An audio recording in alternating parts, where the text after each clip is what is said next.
Question है, एक विक्रेता ने 1800 में कुछ खिलौने खरीदे, उसमें से 40% खिलौनों को 15% की हानि पर बेचा और शेष में से 33% खिलौनों को 20% लाभ पर बेचा। कुल मिलाकर 10% का लाभ प्राप्त करने के लिए उसे शेष खिलौनों को कितने प्रतिशत लाभ पर। इस क्वेश्चन में हमको एक्चुअल रेट दिया गया है, खिलौनों का CP दिया गया 1800, लेकिन हमको ये पता करना है कि कितने खिलौने थे।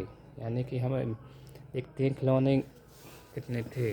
40% खिलौने थे, 40% की फ्रैक्शन वैल्यू 2/5 और 33 सही 1/3 की फ्रैक्शन वैल्यू 1/3।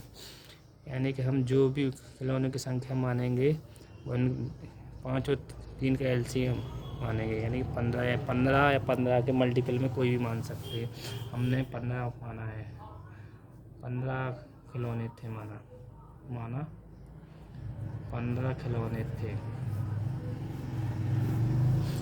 40% की फ्रैक्शन वैल्यू होती है 2/5। 15 का 2/5 यानी कि 15 का 2/5 निकालेंगे 5 दिया, यानी कि 6 खिलौने हमने 15% की हानि पर बेचे हैं, 15% की हानि पर बेचे हैं।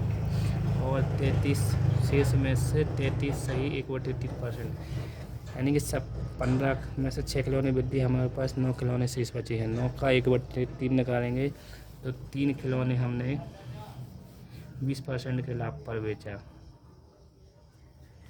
और 6 3 9 खिलौने बच गए। अब 6 खिलौने बचे हैं, 6 खिलौने शेष बचे हैं और कुल मिलाकर हमें लाभ प्राप्त करना है।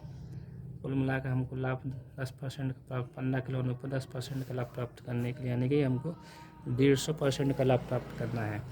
इसका मल्टी गुणा करेंगे, ये 90% आएगा, ये 60% आएगा।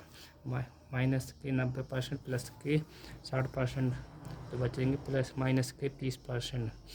माइनस के 30% को हमको 150% बना कुल मिलाकर। तो हमने यानी कि इसको 6 से किस संख्या से गुणा करें कि 150% आ जाए।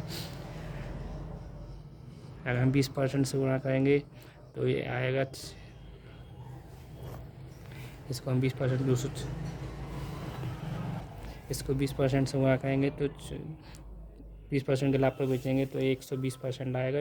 120 माइनस 30 यानी कि 90% बचेगा, यानी कि हम इसको 30% के लाभ पर बेच के देखें। अच्छा, इसका 30% के लाभ पर बेचें तो ये 180 आएगा। तो यानी कि माइनस का 30% में से और प्लस का 180%, 180 में से 30% जाएगा तो हमको 150% प्राप्त होगा। यानी कि हमको शेष खिलौनों को, यानी कि जो 6 किलो लास्ट में 6 खिलौने बच गए, इसको अगर हम 30% लाभ पर बेचे हैं तो कुल मिलाकर हमको 10%, 15 खिलौनों पर 10% का लाभ के बराबर हमको पैसे प्राप्त हो जाएंगे। इस प्रकार हम कह सकते हैं कि शेष खिलौनों को हम 30% के लाभ पर बेचें तो सभी खिलौनों पर हम 10% का लाभ प्राप्त कर सकते हैं। यानी शेष खिलौनों को हमको 30% लाभ पर बेचना चाहिए।